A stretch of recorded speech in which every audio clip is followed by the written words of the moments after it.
name is Shannon Proctor, and this is my resurrection story. I was born in Dixon, and I was raised in New Johnsonville. I have one sister, and it was us and my parents for a long time. About the age of 14, my parents separated, and at 15, they divorced. And from there on, I think I got the mindset that I'm supposed to do for myself, and that also meant becoming or going from the star basketball player to the star partier. I was a people pleaser. I wanted everyone to like me. I wanted to be fun. I wanted to have attention, whatever that cost. So I continued to party, and I drank, and everyone liked me. And then around the age, I think I was 23, I met my husband. And he has a son that was 3 at the time that I met him. And half the time we would have him and half the time we wouldn't, but the time we did have him was probably the best looking back. We spent time as a family. Immediately I wanted my own child. We wanted to have children of our own, and that quickly became a struggle.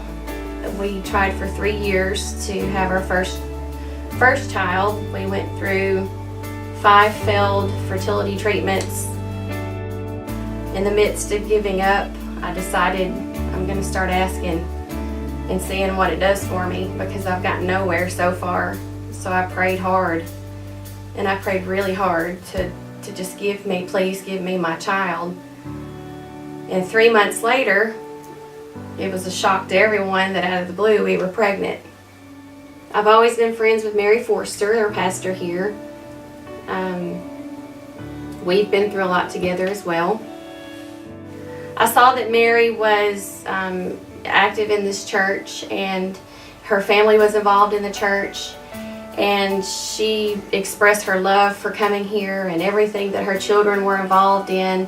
And I knew that it kept speaking to me. Every time I saw a post on Facebook, every time I heard her speak about coming here, about how her kids were loving it, I knew that I needed to come. And I actually contacted her and asked her, can I come one day? Will you be there? And of course she'd be there.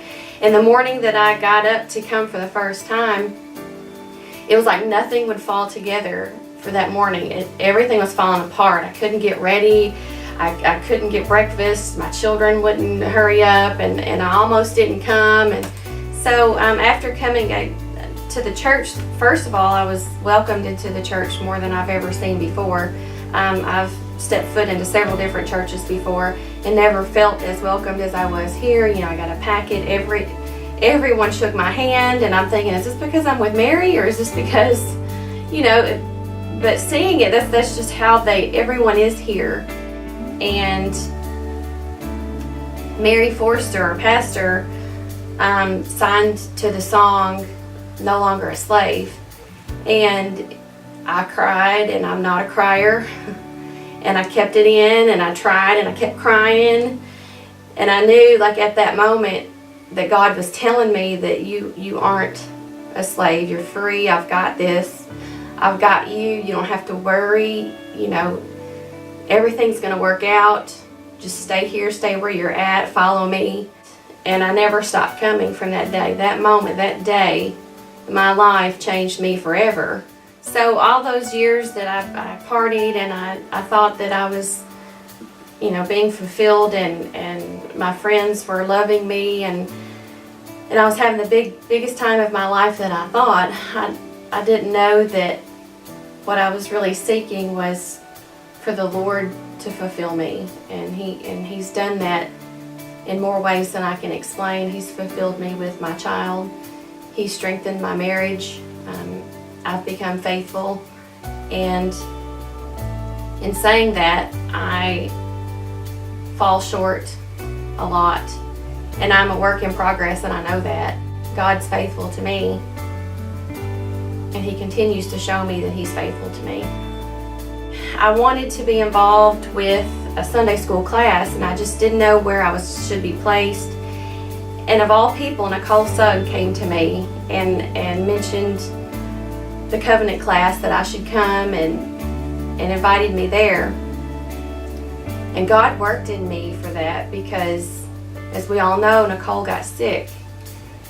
And I felt this huge sense of something in me that just said, I've got to help her. And I think God sent her to me because I was sent here for her. I didn't help her in any way, any medical way or spiritual way, but I felt like that's a big part of what I like to do. And I think God was working in us in that. We didn't even know that at the time.